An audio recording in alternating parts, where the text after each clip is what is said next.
Hello and welcome to Fortune of the Fool. I am your host, Bren Bigelow. I use they, them pronouns, and I have a Pisces sun, Aries moon, Aries rising, and an Aquarius Mercury as well. And we are joined by the amazing Alanna with Secret Shadow Astrology. If you would love to introduce yourself, we would absolutely appreciate that. Oh, hi. Thank you for having me. I'm Alanna. I am a Gemini sun, Virgo rising, Taurus, Mercury Taurus. Um, they, them. Wonderful. Yeah, I've been studying astrology for the last 8 years. Just as I couldn't call it a hobby. It's more like an obsession, a calling, like a need to know. So that's why I'm here. That's why I met you at Norwalk. Yes, we did meet at Norway last month. So life-changing in the most beautiful of ways. And today we are both inspired because we both have moon in our first house. So today on the Cancer new moon, ruled by the moon, we are really wanting to just dive deeper into learning about and talking about the moon. So that's what we'll be doing today. And to start off, we both decided that we would pull a tarot card for each of us to see what energies we're bringing to the table today and go from there. And yeah, I'm very curious. Um so I have two decks, and I was wondering which you would like for me to pull from for you. I have some birds I feel like bring a lot of like muse energy, and the cats bring me a lot of like a little bit of sage, a little bit of like trickster energy. Ooh, that makes it so. I identify as the fool. Like that's why this channel is called Fortune the Fool. That's the Mhm. whole point, right? So I love the trickster energy. I think life is a game in so many ways. So but you know what I was actually thinking? I think you should get your card from the cat tarot, and I want Mhm. my card from the bird tarot. Okay. Um, you first? I'll go first. Yeah. And if Okay. you want to also talk us through like what your process is like shuffling or cleansing cards before you draw. Mm. Well, I always just leave my cards in the windowsill. That's just So they're always their neutral statement. They're always just like they're getting sunshine, they're getting moonshine, like they're there, they're witnessing, they're like in the main room of the house, like kind of on purpose. Like they're just witnessing life go by and always just sitting in their little space. I've never really thought hard about like if there's a way to shuffle, Like I was taught how to shuffle by like my grandpa when I was a little kid. He was so good at it. But I was playing cards. I don't know what he would think about tarot. yeah. That would be kind of funny to know. Mean, if you're ever interested in divination, I guess you could always ask him. I'm assuming he's passed on. Yeah, at this Hmm. point. Yeah. Yeah. This is my grandpa in this Oh urn. wow. See, yeah. Another complicated relationship, but he's cool. He doesn't bother. He's there to find out. Mhm. Also, we are recording on June 25th, 2025, and it is 9:29 a.m. MST. I know we're in different time zones, but I Hmm. to make that clear in case anyone wanted Yeah. any astrological timing. Yeah. Because it is just about to be 8:30 for me, but you Really know. being here. Now, one thing I have never done is pull a card for someone who's not present Physically, yeah. Hmm. physically. Okay. Well, I'm gonna cut the deck. I'm just gonna put them down, and you'll tell me when I have your card in my hand. Okay, I like this. Okay, it's three from now. 1, 2, 3. All right. You've got. Oh, well, I pulled him upside down, but I'd like you to admire him right Ooh, side up. So 10 of Pentacles, the emu Hmm. first. That's so interesting. What's your interpretation? Well, I'll tell you just like off the bat, like 10 of Pentacles to me is like a retirement card. It's Hmm. all of your material needs are taken care of, plus some, and your family's Yeah. taken care of. Yeah. Everything's good. And then emus, I actually don't know a lot about emus, but I do know they lay really big eggs, which is a really and if Hmm. we're talking about the new moon right now, too, that Cancer new moon energy, it's like a new beginning. So it's like I'm feeling this emu energy of like really big new beginning, like being either planted or something coming Hmm. to fruition, like a progress point that I need to pay attention to within that. And reversals are interesting. I usually read reversals as like an inward energy. So it's Yeah. everything I just talked about, like this new beginning comes from within. The feeling of material abundance comes from within, Yeah. and that's something to remember. Yeah. Those are my just takes from what I saw. What are your takes? Yeah, I mean, I see the 10 and I think like, okay, like a lot of work has gone into getting you here. Mhm. Um, yeah, and I actually have been, you told me about how you read reversals as like kind of like inward energy when we got together on the lawn at Norwalk and like we were all pulling tarot cards. And so I thought about you recently when I went into Seward Park and like pulled cards by myself, and every single one of them was reversed. Um, and I remembered how you had said, like, yeah, that's like inward energy. And, um, just getting read really hard. I'm not reading cards, they're reading me. This is essentially what that felt like. Totally. But yeah, I love that you thought of the egg too, though, because the egg is just what a cancer thing, right? The shell in such a literal way of like protecting what's like squishy inside. Um, yeah, I don't know. Sometimes I feel like what's actually coming up in tarot is like the response that the card brings up. So like just seeing how you react to it is so that's the important part, right? I love that. Thank you for offering your interpretation too, because Ten of Pentacles is one of my favorite cards, honestly. I mean, Yeah. I didn't love a happily ever after. And I think reversals can be really scary for people. That's why I usually see them, like if we're talking astrology too, I don't know if I mentioned this to you Mm. specifically, but reversals are like retrogrades, right? So Yeah. you can view tarot cards in that realm too. So if I'm retrograding over that like 10 of Pentacles energy within my Hmm. right now, that's something to take note of. Like, oh, like what does abundance mean to me? What needs do I even have that need to be met? Getting clear on that. Like, Yeah. who do I want to share my abundance with? Like, who is building this network and sharing with me and me sharing with them? Yeah. So, and I love that that's the card for right now too, because I really am appreciative that you're here so early and you're sharing your wisdom with us today and taking a chance. This is something new for us. So this is a very fool oriented and always. But yeah, so thank you for joining in on that journey with me today. Yeah, of course. I'm so happy to be here. You saying it's like a retrograde made me think of like how in order for there to be like a conjunction happening in retrograde, it means that there was a direct one and then there will again be a direct one soon. And thinking a lot about how like you've already gotten here, right?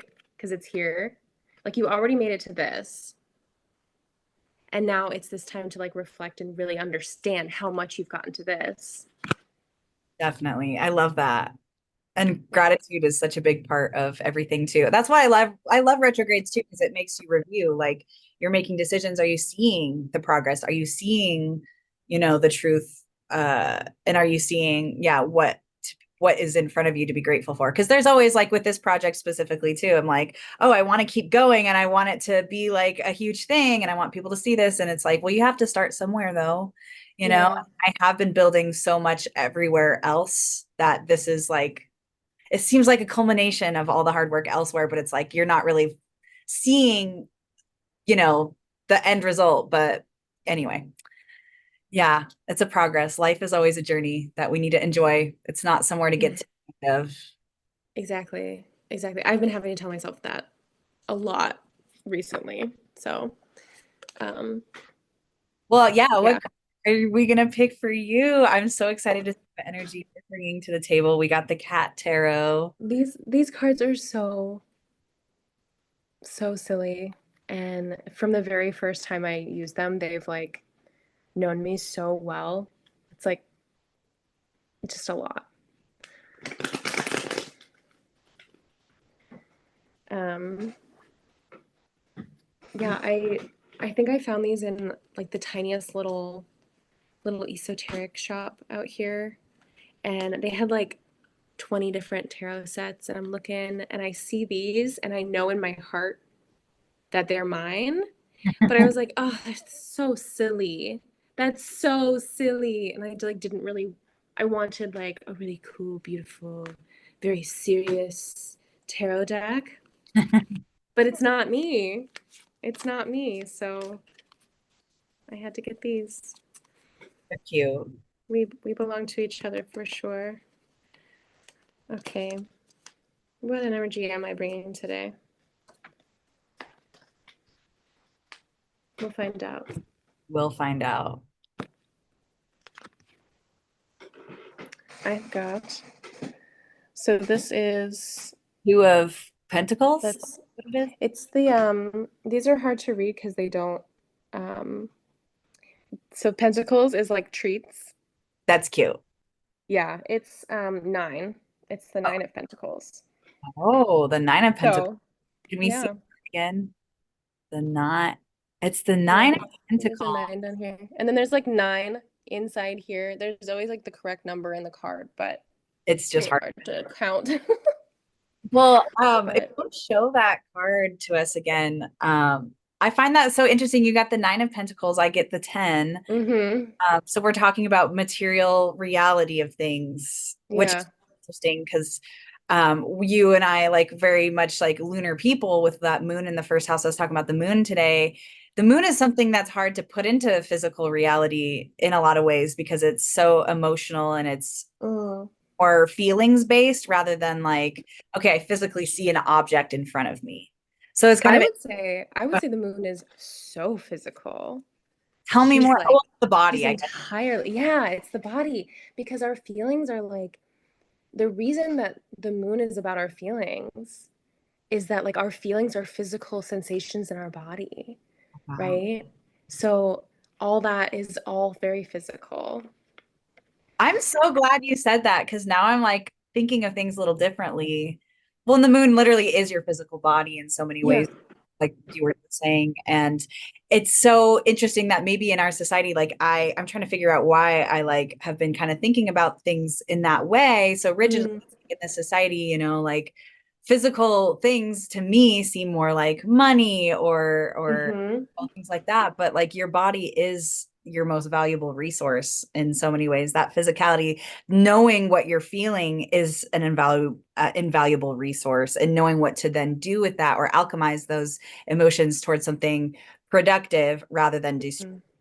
you know, Mhm. so that's so cool. And Nine of Pentacles rather than 10. 10 is like nine is like also like a solitude number. Like all the nines usually have like one figure in them.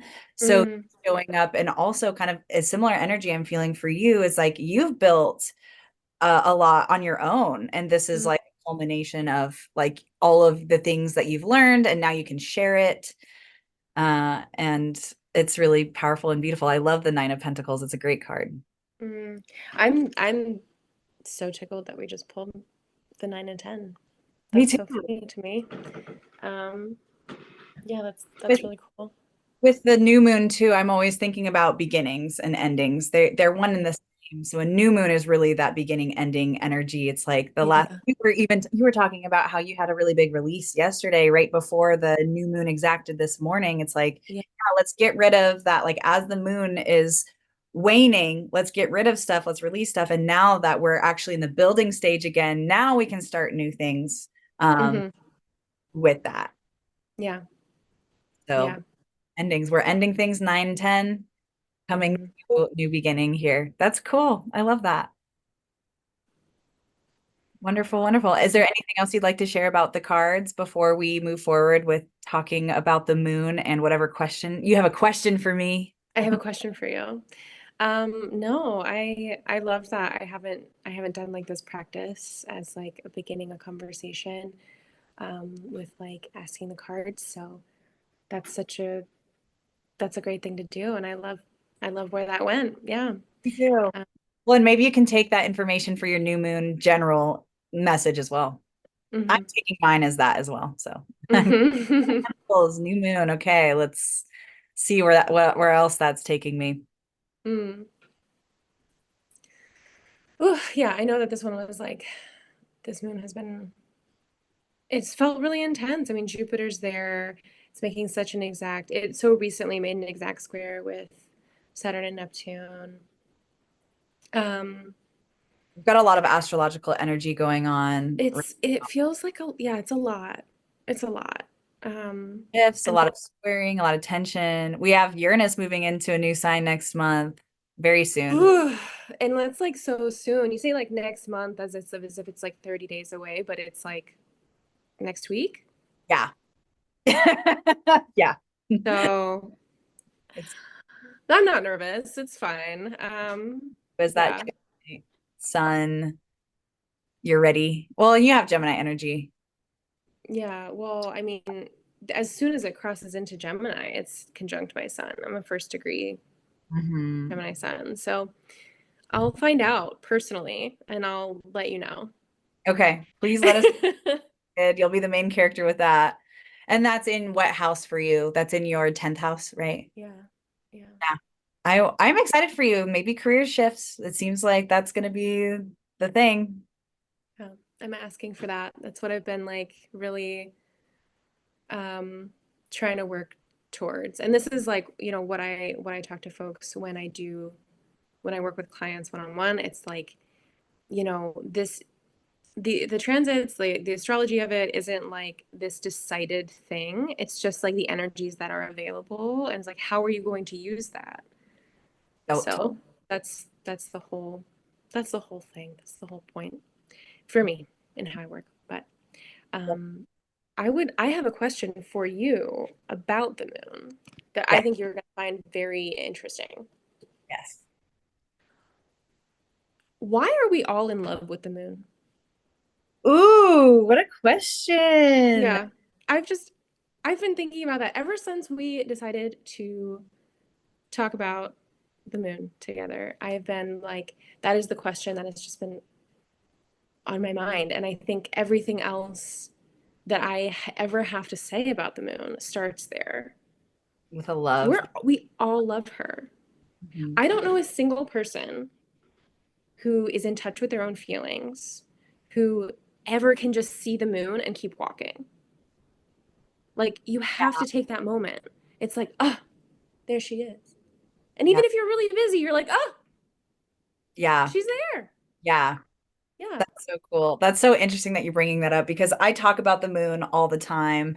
I love the moon. Well, the moon's only 2 degrees away from my ascendant. So I like Mm-hmm. to think of myself, I am Aries moon. I am Mm-hmm. Aries waxing crescent moon specifically. So, Mm-hmm. it's funny the people that you point to the moon and who are like, "Oh wow, that's really cool." Well, anyway, they're like, it's not like as big of a deal where I'm just like, "Okay, no, but look at the moon." Like, do you Yeah. see the But huge did you physical see body? her? Like, Yeah. yeah. It's like, but pay attention, you know? The cool thing about the moon, I love this question, and I would love to reflect this question back to you as well. I mean, very lunar thing to do is Mm-hmm. reflection, right?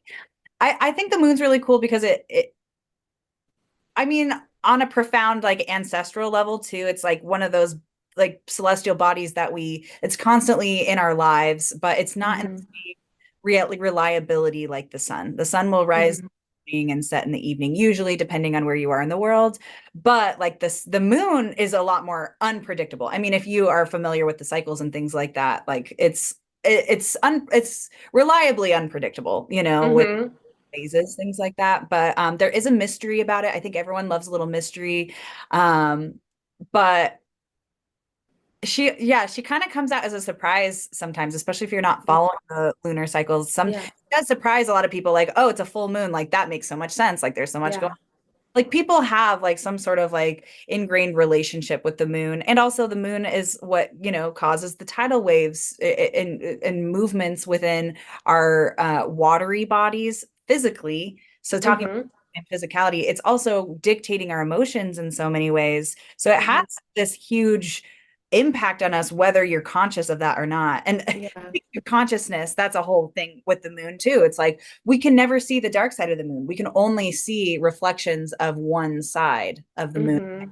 time, even if that's kind of covered at any point. Do you So ever just get a little bit sad that you won't personally see the other side? do I ever get sad? Just a No. little bit. I Like a mean, little bit like, ugh, wouldn't I it be cool to know? yeah, But is it also like cool to never know, I guess? I think that kind of goes more into like a philosophical question. To me, the dark side of the moon is so symbolic of humanhood and our experience here on Earth, Mm, because there are things that our lived experience here we will never understand. We're never really going to fully. We all have our belief systems. Like I feel like I pretty much figured out like what I believe, like in a lot of mhm, ways. But I'm always, open to new belief systems and things like that. But I think that dark side of the moon is telling us like there's just certain things you're never going to know. Like you're never really going to know like where we come from or how much is out there. Like we're just very mhm, much, there's just certain things that we're not supposed to know as humans, and I mhm, really respect that, because mhm. I think knowing too much is disadvantageous, and I think it Yeah. also it takes away the fun of life. Like if I knew Yeah. I was It going takes the magic. it exactly.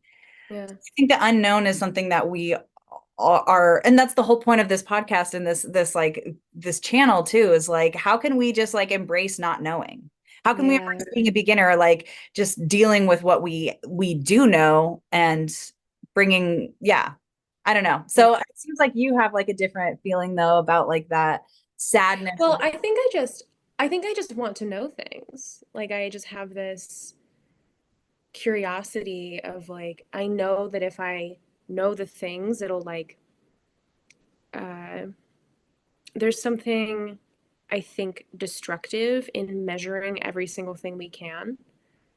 Um, because we're trying to like make it all very like flat and digestible and like understandable to like science. But still like I have this just like deep like curiosity of like I just want to know, Mhm. you know. And I know it's not for me to know, but I hope at some point I'll get to find out. I don't know. Yeah. Well, and I think um still like with like maybe not in the human realm, but yeah, exactly, exactly. I think that what you're speaking on is so perfect to talk a little bit about like different energies, like astrologically, like different Mhm. zodiac signs within Mhm. the lunar conversation, because you are very mercurial, right? You have that Gemini sun and then the Virgo rising and the Virgo moon. So that's Yeah. all of that. Your big three, you're very mercurial. So you wanting to investigate things, knowing the Mhm. details, all that kind of stuff is very you. That makes Yeah. perfect, especially that Yeah. Virgo, like, Yeah. That Virgo moon is like you have to take care of me by telling me what's up. yes, You know, like I take care of myself by like gathering some data, yes. you know? Yes, So, that's so powerful. yeah. That's very mercurial. And then, the opposite of Mercury is Jupiter, Mhm. basically, if we're thinking, very broadly. But I'm more of that. I feel like I am mercurial in my own way for sure, but I'm very Pisces, that's Jupiter, Mhm. and that's more of like bigger picture. It's like those details to me don't mean I'm not as interested. I don't Mm. care about those details of like how the finer things work. It's more like this is just the rule of how things are operating. What's the bigger picture? Yeah. So Yeah. that's such a cool like dichotomy of us, and how we both can have moon in the first house, have such a deep connection to the moon, and have like a different relationship, but also similar. Yeah. Yeah. Yeah. That's a beautiful. Um, But I think ultimately, to answer your like full question of like why does everyone have this relationship with the moon? It's like it is our caregiver. The moon is associated with mom, right? So we all yeah. inherently at some sort of level have like mother father archetypes and in the sky, even if you don't have that archetype living with you like in humanhood, it's there archetypally in the planets, like dad, Yeah. sun gives life, that like yang energy, and then the yin is more the reflective moon Hmm. after. So it's like we need both. We know this on an internal level. Yeah. Yeah. I actually, one of my kind of things I wanted to talk to you today was about gender and the moon. Um, because I know in our culture, it's very like moon is feminine, moon is mommy, sun is masculine, the sun daddy, blah blah blah. But that's not true everywhere, you know? Like there are plenty of cultures that reverse that. And I wouldn't be surprised. I don't really know, but I feel like there's got to be folks out there who have not ascribed such humanly things to the sun and moon as well. Um, and I think I like really appreciate needing to take the moment and say like, okay, like what does it look like to give masculinity to the moon? Oh, well, I Um, know all about that because I have my moon in a masculine sign. mhm, I'll tell you this, just to preface like what you're talking about. I We've been having this conversation in a lot of queer astrological communities for a while mhm, about the language that we even use in regards to these planets, right? Or to mhm, these energies. So, instead of saying like masculine and feminine, a lot of astrologers will either say yin or yang, or they'll say mhm, passive or active energy. And I do mhm, think that kind of does give it a little bit more wiggle room because mhm. masculine and feminine within our society and within our language means so much more than you know it, oh, it says that we're running out of time, but we'll get to that in a minute. We have about 10 minutes, so just Oh FYI. wow. I know that was fast, I but know. I What the know, heck? gotta upgrade Zoom, whatever. But with like the language and stuff, like, the sun is a yang energy, period. Like it is Mm. giving life. It is like an active energy, whereas like the moon literally is more of that like yin energy. Like It does, yeah, it does reflect the light. It doesn't give us directly light. exactly. It does directly give us like it pulls on us. It has power on us, right? Like we wouldn't be alive without the moon, Oh yeah. No, you're so you right. know? And just like we wouldn't be alive without the sun, we neither one would give us life all on their own. And I think that's like honestly kind of like an important thing to consider in the whole thing is that like neither one of them is enough, Yeah. you know? I think we respect a lot in this society that yang energy. It's like we respect Yeah, the and the active, like go after what you want, whatever. And we don't appreciate as much like, well, if you keep going after stuff, how are you ever going to receive anything? Like yeah, it has to be a balance. They're both yin and yang is you can't have one without the other, light and dark. Like the shadow will be there if you're going to have light, yeah, it's not something to be negotiated. So yeah. as like what I was like, I guess kind of getting at within then we get into the conversation of an entire chart. There's a lot more complexity around like what's going on in the conversation with stars and within the chart. So, I, for example, have that moon, that yin energy in a yang sign, which is Aries. Hmm. So Hmm. when we start talking about then mixing those, it does create a more fluid picture. Um, I identify as gender fluid myself. And so, I've dealt all of my personal planets are basically all the yin personal planets are in yang signs for me, and all the yang personal planets for me are in yin signs. So it's been Hmm. a lot of like mixing and matching of like those energies and how you can show up in a masculine energy, but in a feminine way, or in vice versa. Hmm. It's I understand. Yeah, I don't know. I would love to hear what else you have to say with that in mind. Um, I have this book I wanted to mention. It's The Flowering Wand, Rewilding the Sacred Masculine. Um, It's like this is one of the most beautiful books I've ever read. And if anyone who's talked to me in the last like 2 years for more than like 20 minutes, I've probably referenced The Flowering Wand. She has this whole chapter. Um, uh, the moon belongs to everyone. And I'm just gonna read like a couple like sentences from the very beginning of it because it's just so like I don't know. I love how she writes. The whole book feels like a poem. Mhm. And it's a lot about like mythology, and it's not, this isn't an astrology book like at all, but I find that like all books are actually relevant. Unfortunately, this is my brain. She says masculinity is lunar because gender is lunar, sexuality is lunar, landscape is lunar, bodies, liquid in a flesh silhouette, are tides of lunacy, constantly shifting their internal shorelines. To be lunar means to change, to be full and ripe one night and tired and reclusive another. So it's Wow. just like being alive is to do this predictable unpredictability that like you were talking about with the moon of like we know that she's somewhere. We know Mhm. that she'll come up at some point tonight. We know that she'll go down. We know she'll be kind of the same shape as yesterday, but not entirely. Um, and that's just being alive, Yeah. you know. And Mystery of when the moon's also out during the day. There's just a lot of mystery, and I love all the sayings that that book was talking about within like the flesh and the liquid, mhm, all that stuff. mhm. Yeah, because like um just she moves the tides and we can see that, right? Because the ocean's so big and when it moves a little bit, it seems like it moves a lot. But we are being pulled as well.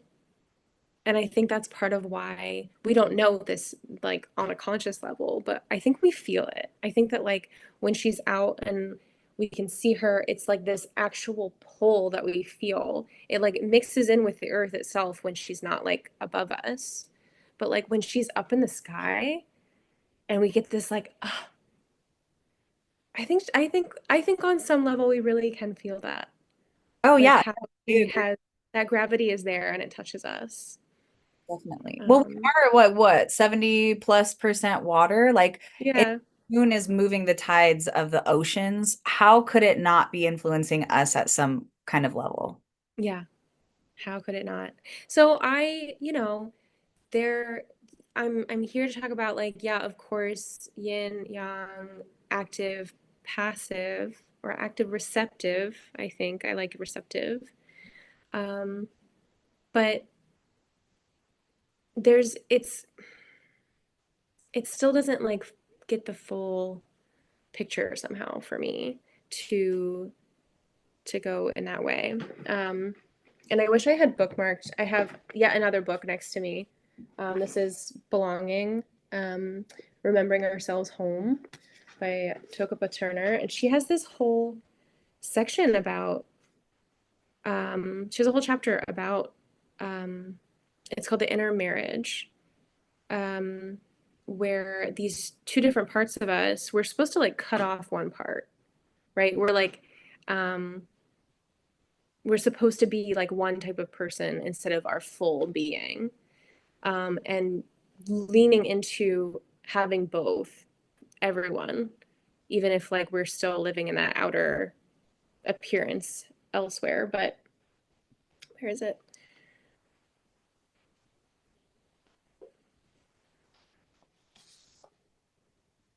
um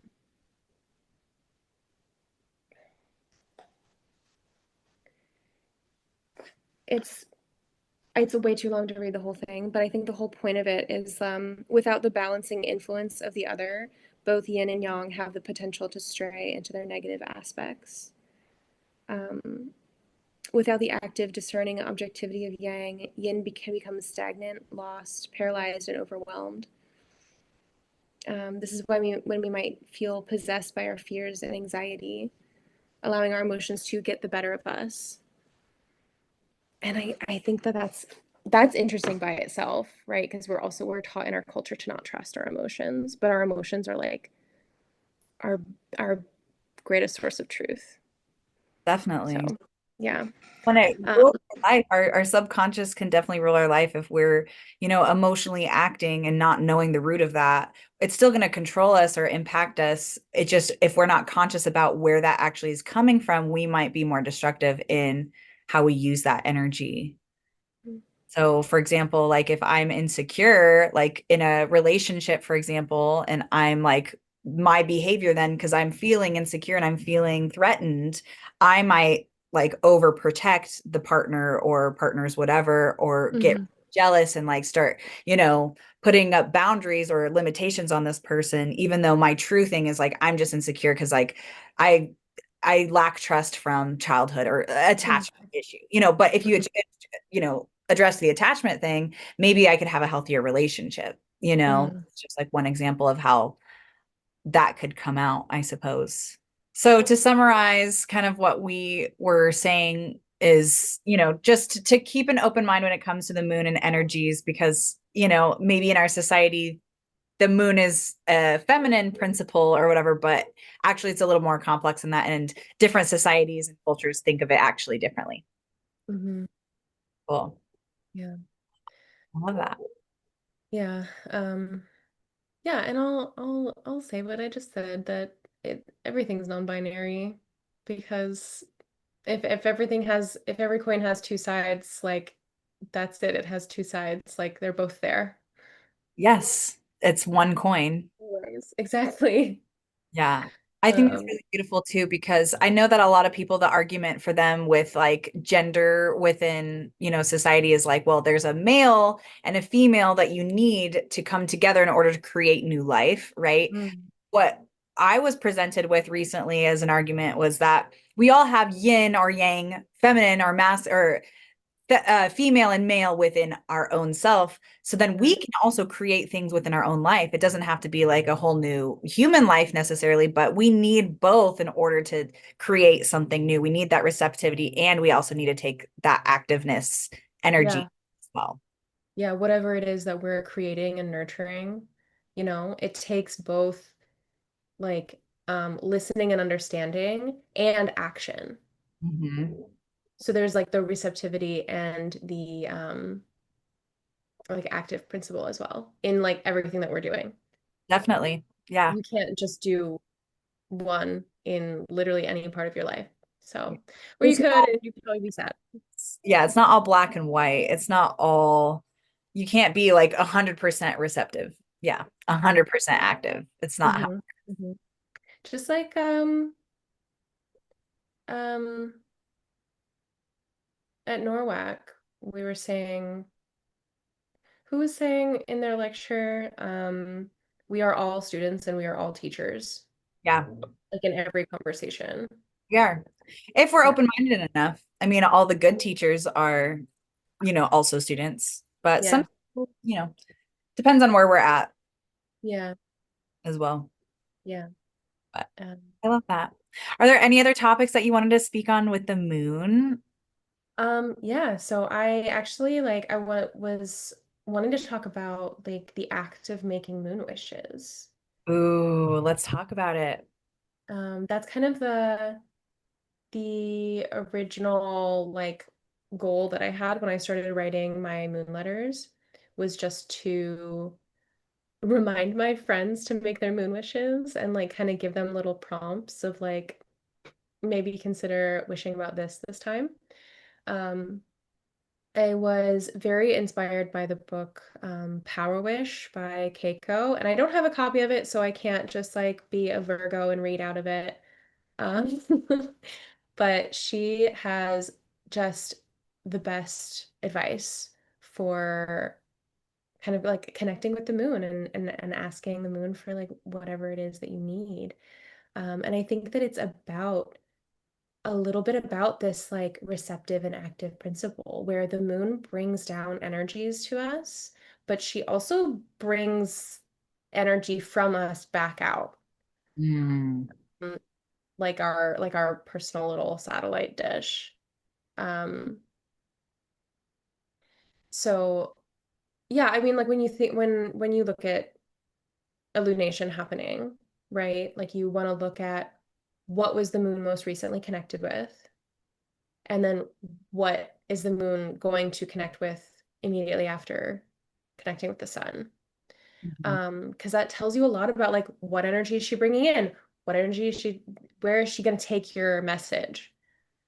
Yeah. So you're Right. saying that like when you're wanting to make a wish with the moon, you'll want Mhm. to wait until after the moon and sun make contact, which would be a new moon, right? Mhm. And at that point, that's when you want to make your wish Well, I use the full moon as well, but I do wait until after it's gone exact. Like what was that? for the full moon. You wait until it's after it's exact. Yeah, for both.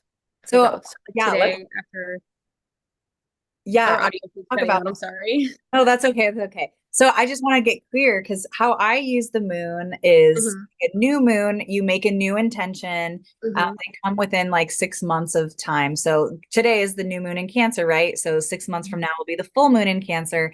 That's when Hmm. like a like fruition of maybe my wish would maybe come to light.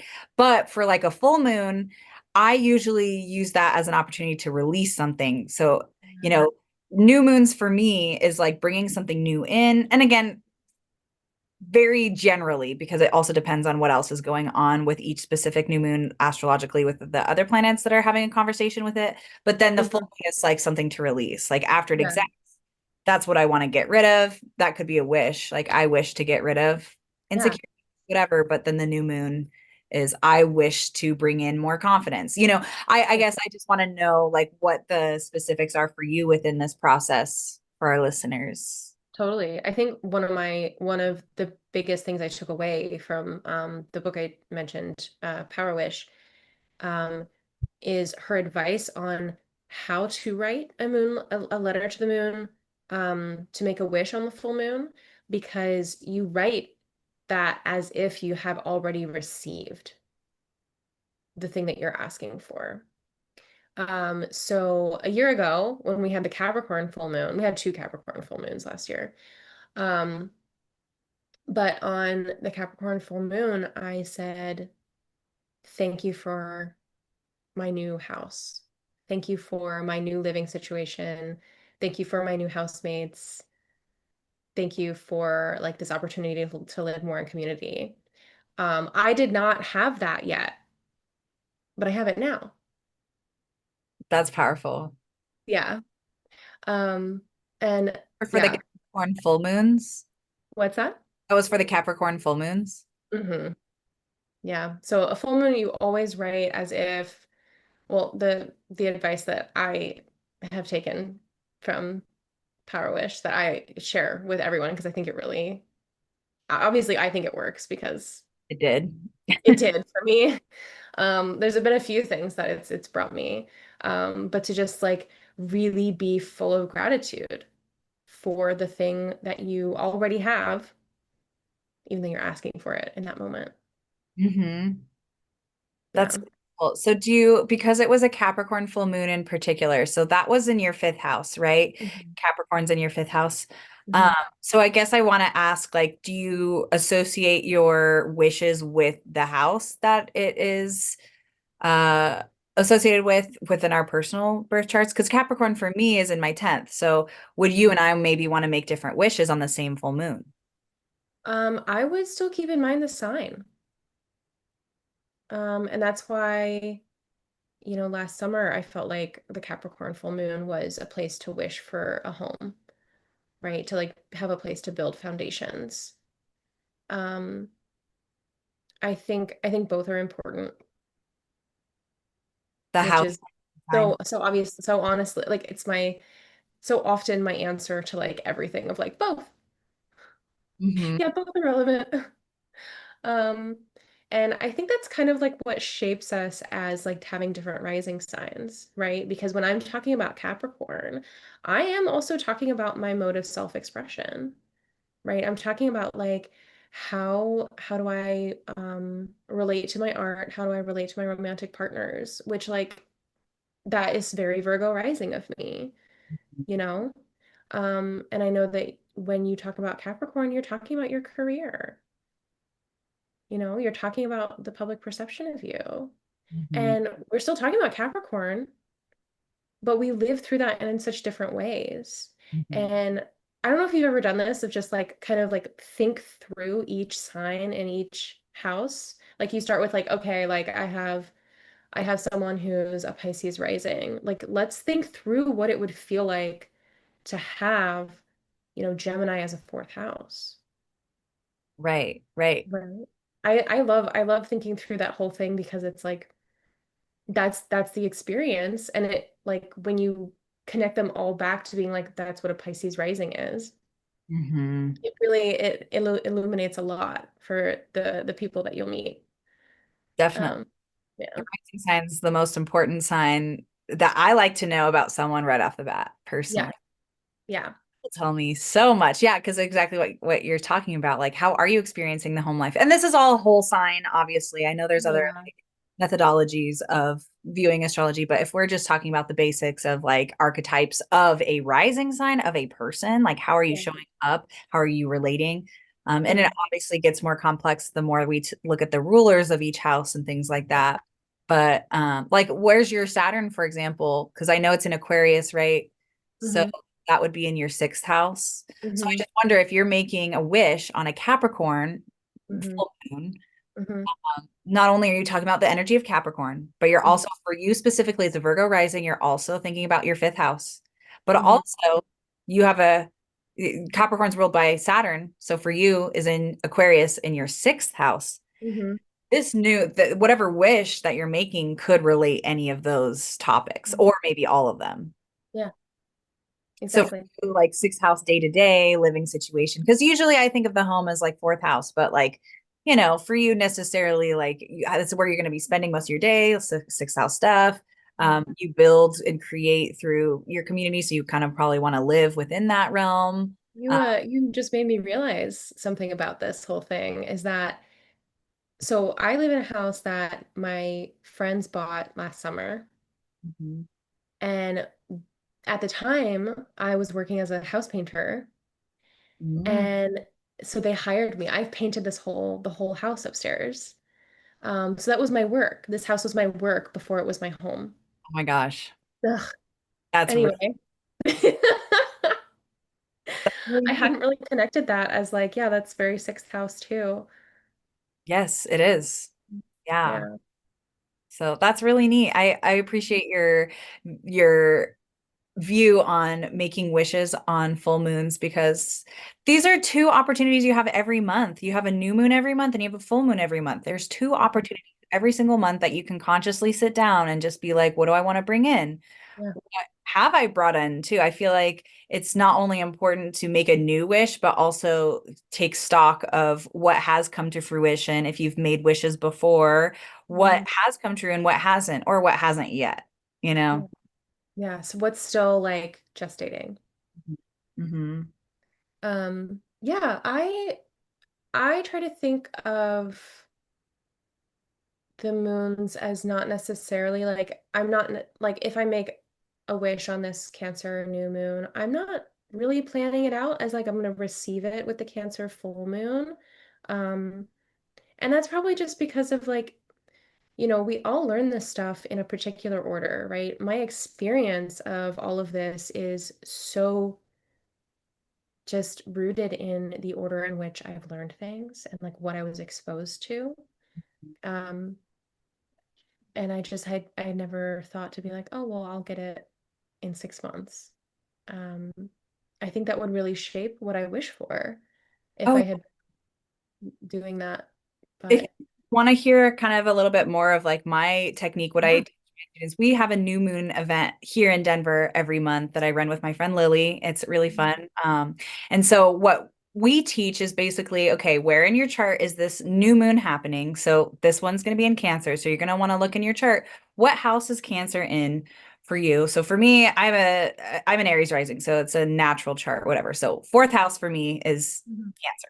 So for me, then you're going to also want to look at like, is it hitting your chart exactly this lunation, or like what relationships are happening? And this is a little more advanced. So if you are more advanced, you can take it. If not, don't worry, you can still Yeah. use this method just fine. Especially if you're just like, okay, Cancer, what is Cancer about? Let's just make a wish with that, nurturing.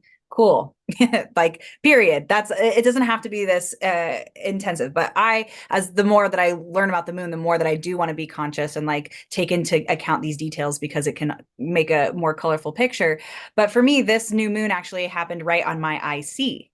So, the I haven't really sat down, honestly. I've actually had a really chaotic time, but me being even here in my home, like that's just kind of nice. And just it was a goal of mine today as the new moon to like spend time at home and like, where are my roots? That I see is like the literal root foundation of my life. So like, what nutrients am I getting in that point in my life, from my home life to then feed into all these other types of my chart. So 6 months from now is then the Cancer full moon. So that's when I would check in. Every full moon, I check in to 6 months prior. Like, okay, that's usually my check-in point. Like, what Okay. did I put for the new moon? What was going on? What themes are maybe coming back up? Mhm. And just pattern recognition, honestly, because Mhm. sometimes it's not always going to come into fruition every 6 months because it depends on what seed you're planting. Because if you're planting like a really fast growing seed, it will come to fruition maybe even sooner than 6 months. But if you're planting a seed like for long-term career or whatever, that might take decades. Mhm. So whatever you're planting, you have to keep that in mind too. But that full moon is always a check-in point because that's when the moon is illuminated fully. So that's when we can see the most in the darkness, Yeah. right? So that's the check-in point usually for me, usually. But also there was like a NORWAC conversation too that talks about different phases of each Mhm. cycle. It actually takes, was it 2 years for a Yeah, I was excited to bring this up. these? Whereas like Yeah. um this Cancer new moon it was at 4 degrees Cancer. So like in 9 months we will have a first quarter moon In somewhere really close to 4 degrees of Cancer. And then 9 months from then, a full moon, again, really close to 4 degrees of Cancer. Um, and knowing that now, I'm so excited to work with it. I had not experienced that until that talk about lunar planning at NORWAC. Um, but yeah, I really like this idea of just like the full moon is a time to check in on our last new moon as well. And I might just scoop that. This is my favorite thing about talking about all the astrology and magic of it all, of just like, yeah, that's a great idea. Let me like add that to my list of great ideas that I just keep in my pocket. Yeah. It become I feel like it makes my practice become just more and more this reflection of the experiences that I've had and the people that I've talked to, and Absolutely. it's so Yeah, great. I know. That's the cool thing about astrology, period, is that you can be conducting yourself or like your astrological belief system, I guess, in one way, but then someone shares something with you that's like, oh my gosh, it opens a whole new portal of Yeah. information. There's so many perspectives that you can have with astrology, even with like housing systems. Yeah. So pick what works for you and be adaptable within that, and you'll be good to go. So Yeah. I'm And of glad that, course, I would think that being adaptable is the most fun over here being full Mercury, yes. full mutable. Well, and also if we're thinking about you being so lunar too, your moon is in your first house. You are showing up as the moon. Like in this lifetime, you show up that way. So you would probably be not only mercurial, very comfortable with movement and change and things going, but that's the same with the moon. It's the emotional version of that. And like, Mhm. what are your personal patterns? Because that's another thing to consider too with the moon is like, what is your literal, how is your literal body interacting with the moon? People with menstrual cycles, for example, like your body's literally like having its own lunar cycle. Mhm. Is that in alignment with the moon? Sometimes it can be. If you don't have menstrual cycles, you still have some sort of cycle with the moon. How can you get in tune with that? You Yeah. know, Yeah. so That's been like one of the most important things in my life to learn, is to track um just this tide, inside me. But you had pointed out that you have like 3 degrees away from your rising as your moon sign, and I'm 2 degrees. Okay, well, I'm like 3. cool. So Yeah. we're So you both and like I are both very, very lunar. very lunar. And that's thing that I personally like, we can talk a little bit about personal experience too, if you'd like, within, Mhm. because you're Virgo moon, I'm very Aries moon. Um, Aries doesn't love being like, or the moon doesn't love being in Aries, but it doesn't hate it necessarily. It's just very fiery. So for me, how I experience it is very much there's pros and cons to everything, right? So, uh, I love my Aries moon because it makes me very impulsive in a way that's like I witness my first instinct and I go for it. It's Mhm. very important to trust a gut instinct. Like that's something that I really value and something Mhm. that I also like had to learn to value over time because uh the Aries moon is not always appealing to people either because it can be hot. It can be like if I'm frustrated, if I'm upset, like I can't just like turn it off. It's like I'm frustrated. Like don't deal with me. And it can be very fiery. Again, like not everyone likes to deal with that fire. But the cool thing about it is like once I've cooked, then I'm like fine. It's like, oh, well, I felt my feeling and now it's gone. You know, it's not always Yeah. the case because again, there's other conversations in my chart that are also happening. So if Mhm. you piss me off because you cut me off in traffic, that's going to be a lot less, of an impact on me than like if someone in my life dies. I am going to sit with that emotion longer, but yeah, that's the nice thing about how I experience my moon is that Mhm. impulsivity, but also the trust in that gut animalistic instinct. It's like, if you know, and you just got to go for it. Yeah. Also starting things. I love starting things. Yeah. My theories.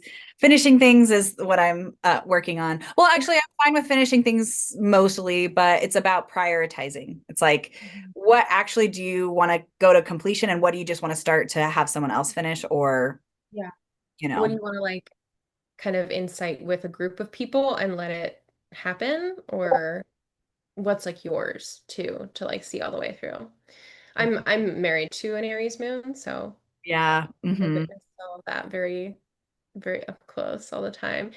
And I think Virgo Aries is an underrated combo. I agree. I agree Aries completely. is like, I have an idea, and Virgo is like, all right, here's how we can do that, you The thing know? about Aries and Virgo is that they get shit done. Like, Yeah. want to do stuff. They don't see each other on the chart necessarily, but yeah, I get along with Virgos a lot. Well, I also have a lot of Pisces energy and Virgo just balances me out, period. But I love Virgos because you are wanting to do things. It's like Aries wants to start shit, Virgo's like, okay, how do we do it? Okay, Like let's go. Yeah. action. And they don't Virgo and Aries don't see each other with like a traditional like aspect. But they do get the same amount of light. And I don't remember what the word is for that because there is a like a cool astrology word for it. But it's kind of like, Gemini and Cancer get the same amount of light, Taurus and Leo, Aries and Virgo. That Um, and I really love those like connections, you know? Um, well, and if we're talking again about, and I would love to hear more about your experience, obviously, with your moon. mm, Also, in regards to what we were talking about earlier about like the yin versus yang, or the active versus the receptive energy, which is, Aries is the active, right? But Virgo is technically receptive, but in a very active way. So this is why also like we have to take into account all of these like elements, like Aries is also cardinal fire, Virgo is mutable earth. yeah. So I just wanted to ask you if you had any insights on that. Oh yeah. I think about that all the time of like mutable earth feels like an oxymoron. It also sounds a bit like an earthquake, or like a landslide of like there's a lot of motion there. There's a lot of like we're going, something else incites it, but then that movement of like the material world just goes. It gets its own speed and it, see you later. Um yeah, I think obviously I think Virgo is just such a cool and interesting sign and like so nuanced and interesting, but um yeah, I definitely I feel like I very deeply experienced my moon on my rising. I have been studying a lot more like Hellenistic astrology recently. I just finished Demetra George's Ancient Astrology textbook. And in there, she works her way through teaching like how to find the predominator, which is for most people going to be one of the lights. And I find myself like, I know I have this 10th house sun, you know, but there's just like something that feels wrong to me to be like, yeah, my sun is my predominator because it doesn't feel that way. Like Is it it feels though? like Is it according to Demetra George's like instruction, are you technically a 10 or a sun solar ruled person or something I appreciate about how she wrote, right? Is like she takes all these different authors and just says, here's what they say, you Mhm. know? So like read into how each one would figure that out and what they would say about it, and then see what makes sense for you and your clients. And I deeply appreciate that. The like I'm just transmitting these things and not necessarily teaching which one is correct because in a lot of ways I don't think there is like a correct. It's just things different? to take into account, Mhm. right? But yeah, I like the majority of the authors she writes about and shares about would say that my 10th house sun is my predominator until you use literally any other house system, because every other house system that's not whole sign houses puts my sun in my ninth house. And Right. there are like plenty of those authors would say that you can't have a ninth house predominator. So it does feel a little bit up in the air. Um, in my heart, I know that my moon is my predominator. Sure. Like it's That's it's you. it's there at my rising sign. It's you can't there's And how no other is your sun? version where it's not in my first house. So How uh, close is your sun and to your MC? my MC is at 5 degrees Gemini, and my sun is at 0. So So it's still pretty. pretty close. Mhm. But yeah, it's not in my 10th house if you use anything else. Well, and if we also talk about the relationship in your specific chart with the sun and the moon, it's a square, right? Mm-hmm. There's that tension of like how you identify with yourself and then also like how people perceive you. Yes. There's Yeah. always like, wait, tension, square. Yeah. Yeah. And I've absolutely felt that I'm sure. throughout my life. I think it was only like post Saturn return that I started really being able to like integrate both of those into my understanding. And only in integrating them into my understanding am I able to like live it out in both, like in the world with other people. Yeah. So yeah, that's been a whole journey for sure. Yeah. Well, and how do you experience your Virgo moon? Like it being in Virgo specifically. Mm, yeah, I mean, it's a lot about how, well, one, I think having your moon conjunct your rising is very like my heart's on my sleeve. Yeah. I I was at dinner with some friends last night and they all are corporate girlies, you know. I'm so proud of all of them doing their thing.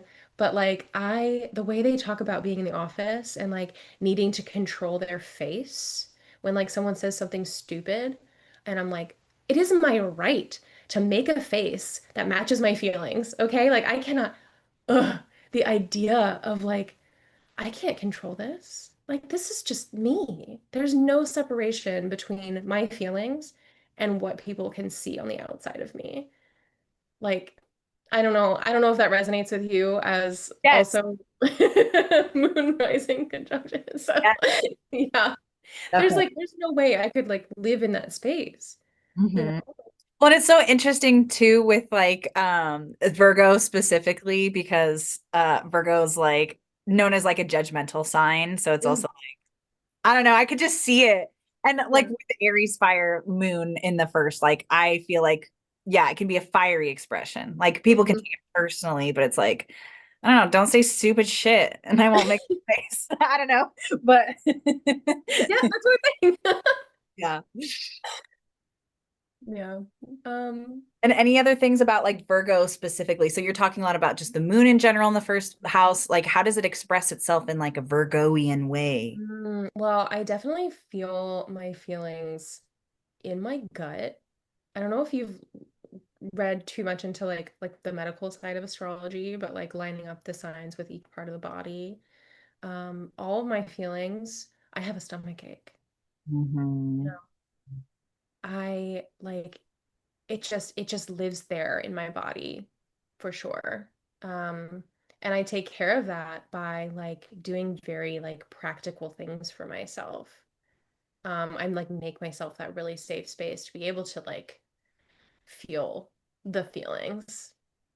Yeah. So I feel like those are all very Virgo traits of like I need to know what I need to do, and then I have to do the practice, or else I will have a tummy ache. Yeah, that's very Virgo. You have a lot of bodily intelligence, I would say. So I would say for you, and please correct me if I'm wrong, what I'm experiencing from my experience and what I'm hearing from you and what I know about astrology is that us like Virgo moon specifically will feel more, it's an earth sign. Like it's very bodily, like in tune, you know? So you literally feeling those stomach aches and things like that, you will literally feel your emotions, like Hmm. not just like feel them emotionally, but you're feeling them physically. And we all do. Hmm. But I will say a lot of like when I'm feeling things, it's less of a body thing. Like I Hmm. probably need to move for sure and like get Hmm. energy out. And it's an Yeah. energetic experience for sure. But I think for Virgos more than like for me anyway, it will be very much like loud tummy ache or something. Hmm. I might get like blinded by emotions or like it's very heady Yeah. thing, Aries Yeah. head. So it's like who's like if it's anger for example, like who's out to get me, like you know, like I don't know, it's just more of like that kind of conversation. I'm sure with Virgo to some extent too, but my feelings are more like it is a body experience but it's different. I wish I could express it a little bit Yeah. more. um Well, I don't know if you've had a therapist do this to you of just being like, and where do you feel that in your body? mhm, mhm. Like, oh, you feel this? Okay, but where is that in your body? It's just like that redirection into like where is it? And that honestly, a therapist doing that with me while I was first learning about astrology is what made me understand like, oh, okay, the moon is my body. My feelings are my body. My body is my feelings. Yep. Yeah. And maybe that is very Virgo of me, but I'm experiencing this life with this Virgo moon. So It's hard to know the difference, like it it's is really I don't hard. It is really hard to know the difference. yeah. Yeah. Wonderful. Well, we have just a few more moments. If you have any last minute things to say before we close out here, is there anything that you would like to mention before we close out? Um, I mean, I have loved getting to have this conversation with you. Thank you so much for thinking of me for this. And um, I'm so glad to I'm so glad to have met you this year, and I'm really looking forward to like more collaboration with things in the future. Um, you're so great, and this is great, and it's been so fun. Yeah.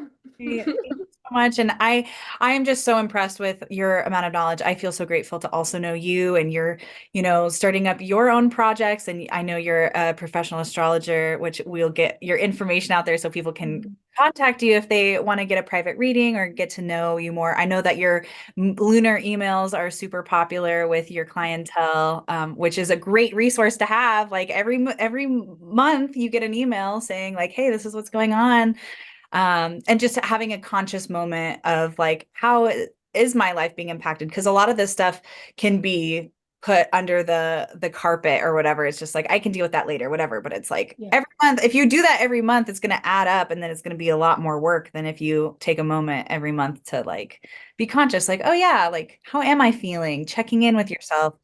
And it seems like that's what your emails have to offer. So Yeah, that's really what I hope to be offering in my letters. Just that like hey, just a reminder, it's time to make your wish.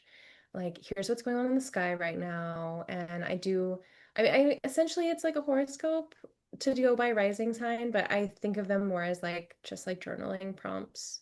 Mhm. And yeah, it means a lot to me. Yeah, I offer my moon letters are just a thing that I send out into the world for free twice a month. And I did just start like an Instagram for my astrology practice. Being at Norwalk and having everyone be like, "So what's your Instagram? Like, how do I reach you like on social media?" And me being like, I haven't been on social media like actively in so long. So that feels so scary and big, but that's okay, you know, here to Well, be a beginner.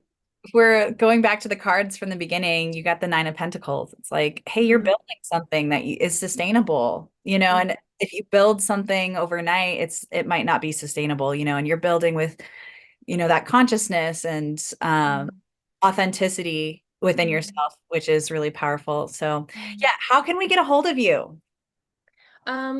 Yeah, my website is sacredshadowastrology.com. You can reach out to me through there. And yeah, you could follow my Instagram is the same handle, Sacred Shadow Astrology. Come see my awkward re-entrance into social media. That should be fun. And you not only offer personal readings, right? You also are perhaps starting an astrology meetup in Seattle, correct? Yes, yes, that is the goal. That is the goal. So I'll have more information about that out pretty soon. So yeah. Wonderful. Well, all of that will be linked in our show notes if you're interested in checking that out. My name is Bren, and I also offer intuitive readings that are astrological and tarot based. They're experiences that are unforgettable. So if you want to book with me, go to fortuneofthefool.com, email me at fortuneofthefool@gmail.com, or follow me on Instagram at Fortune of the Fool, or my personal, if you want to get personal with me, at Bren Biggs. But yeah, we both have resources we want to share with you. So if that interests you, reach out to us. And without further ado, just say a lovely thank you to the moon. We love you. Ugh, Thank you for yes. being you. Happy new moon. Happy Happy Pride. new moon. And happy Pride. All right. Wonderful. Thank you. Bye. Thank you.